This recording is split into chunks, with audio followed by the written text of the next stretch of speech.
Proud of my team today. Obviously, my staff, coaches. Thought we had, a very good plan. Our players executed it, and beat a very good football team in Georgia Tech. All those things have to come together when you're playing a team like Georgia Tech, in particular, a team that is prolific offensively. I think our defensive plan was outstanding. I think our team executed it up until maybe the last couple of minutes where we, probably lost a little bit of our focus. But all in all, just a tremendous performance by our football team, overcoming a lot offensively with, a freshman quarterback going in there, playing well, Deshaun, opportunistic offensively, running the football effectively when it was difficult at times to run the football. It was a program win today, having to overcome injuries and, playing a very good football team in Georgia Tech this early after, two very difficult teams. So really pleased with the way our kids executed in all areas. So with that, open it up to questions. Brian, I know you mentioned, the players executed the game plan, but can you revisit Bob Elliott's role in getting you ready for this? Well, again, I think we talked about, researching it, but a lot of the work was on the field. And, I'd be remiss without mentioning our swag team. Our swag team was really important.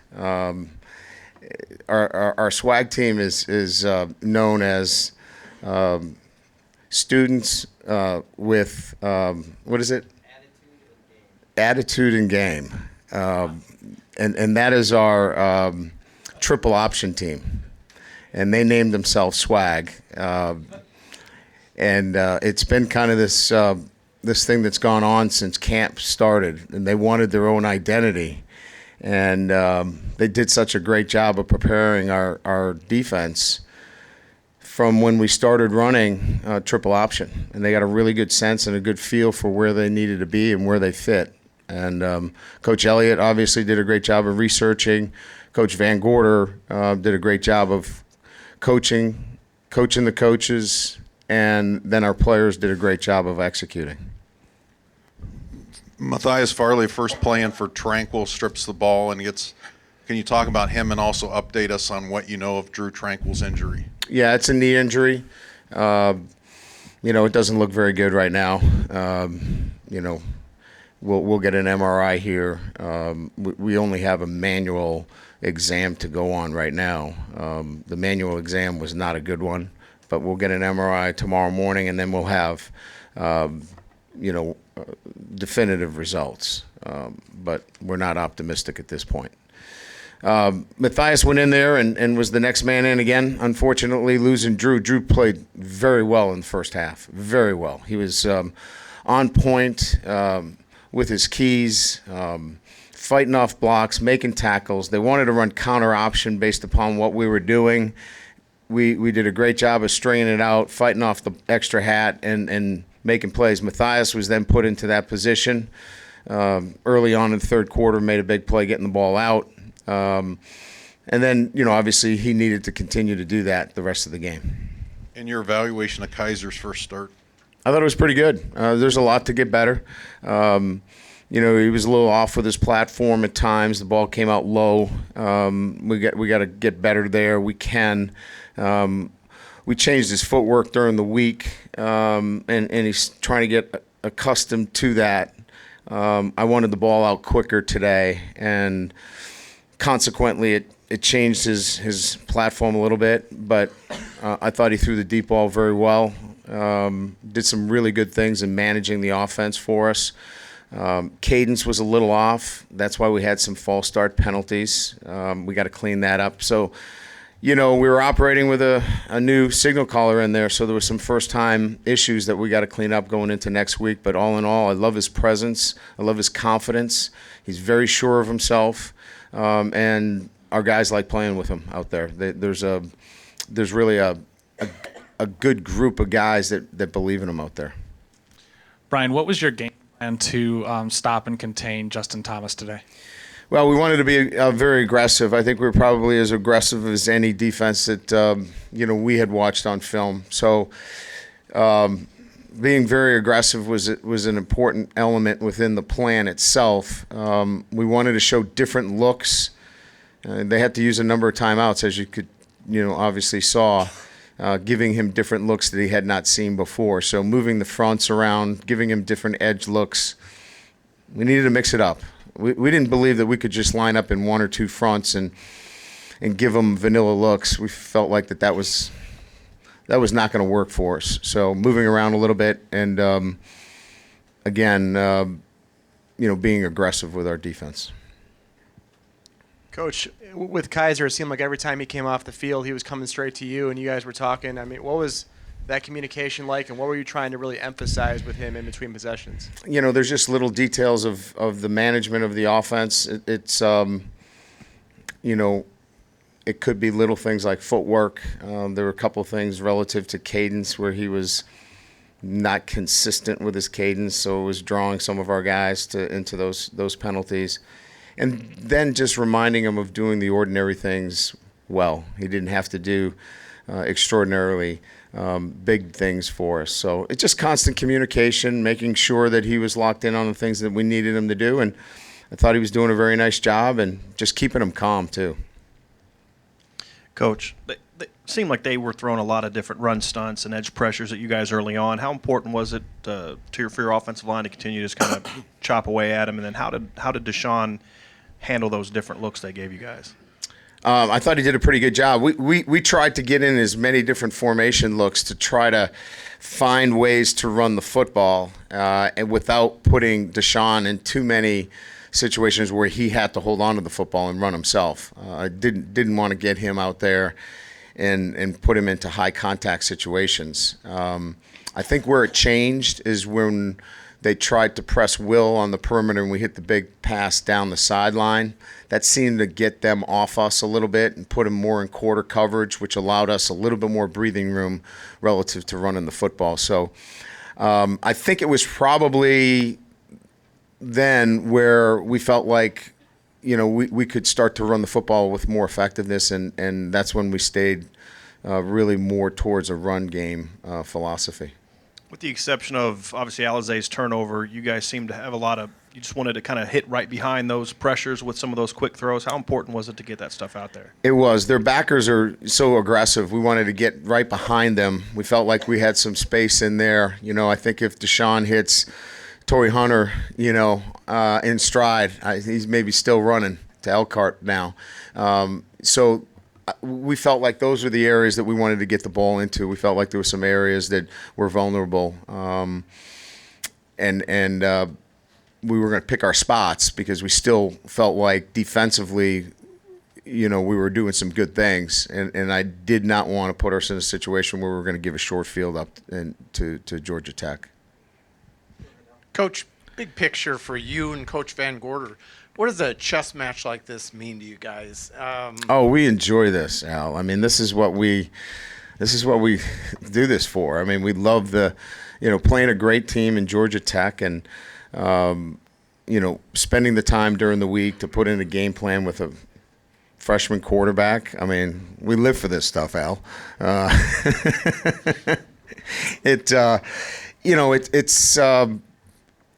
For us, this is, coaching, the plan and developing the plan, and then the execution of the plan is really the fun part of it for us. I don't think it's fun when you don't see the execution part work as well, but seeing it come to fruition, seeing it come together, see your kids really play with confidence, and that's what we asked them to do, to play with some confidence today, and I think that was the fun part today. Coach, I know it's early in his career and we haven't seen much yet, but what are your thoughts on Justin Yoon's play thus far?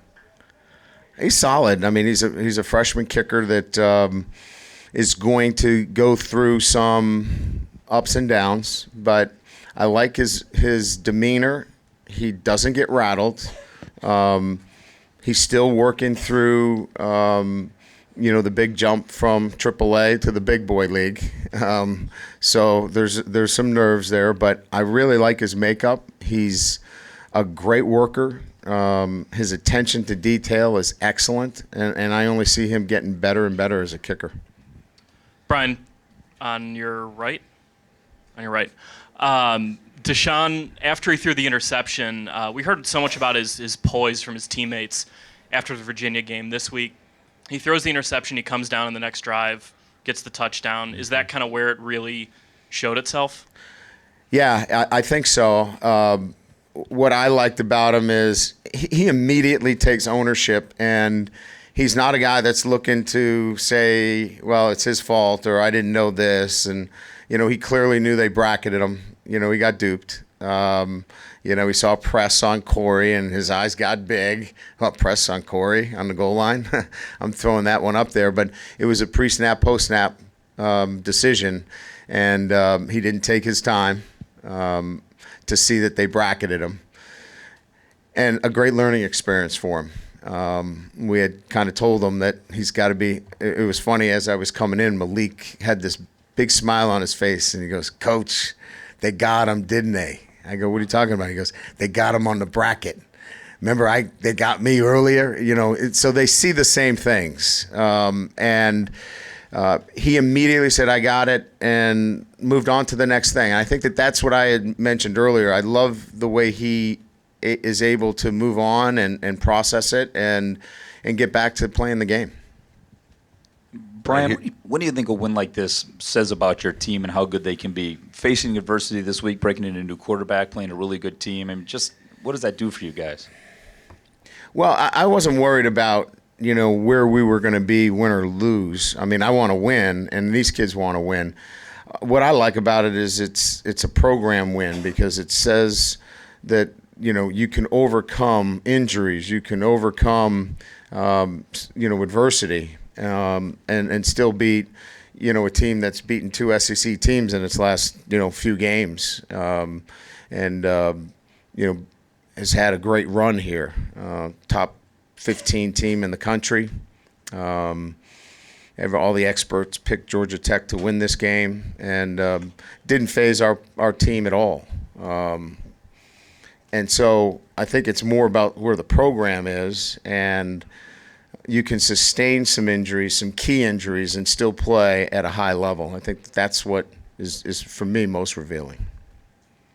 Brian, here in the middle, I know you said you couldn't be vanilla and you had to move things around a little bit defensively, but what about in terms of assignments? What didn't work previously that you didn't want to use again? Well, we couldn't stay in one high. We had to play 2 safeties. We had to play single safety. We got exposed a little bit against Navy playing just single safety. So playing 2 safeties. And then I don't want to give up too much because we've got Navy coming up. But really what was most important was making sure that the quarterback had different reads each time that he came down. He needed to be a bit tentative in what he may or may not get. If he was sure of what he was getting, he's a very difficult player to defend. And in terms of the battle of the interior linemen, your defensive we line won that. Yeah. We won that. So we were able to get our backers over the top. We were able to do some things to string it out a little bit and buy some time to get through those back blocks, which are so crucial. And that was. Jerry and Isaac, in particular, played very well inside. Did you have a specific plan? I mean, in the first half, Thomas carried 6 times for -1 yards, and you held Skov 9 carries, 31 yards. Were you willing maybe to concede the pitch and maybe force them to go along the perimeter more so than anything? Because it's tough to defend everything at once. Yeah. So the structure was to run the alley and get the ball out, certainly. But you're put in a position where you've got to fight through some blocks. We felt like, if we were going to put a little bit more pressure on Isaac and Jerry inside, so we could get out to the quarterback. We needed to get to the quarterback. So, He's a game wrecker. So I don't know if that answers your question, but the quarterback needed to be both inside out. We needed to be inside out and outside in on the quarterback. Was it more difficult in the second half because they seemed to run a lot of the reverse pivot? Yeah, it was all Did that- counter option pretty much in the second half. Well, they didn't. They wanted to run counter option because our inside out fold player takes longer for him to get there. Thank you. Good. Thank you.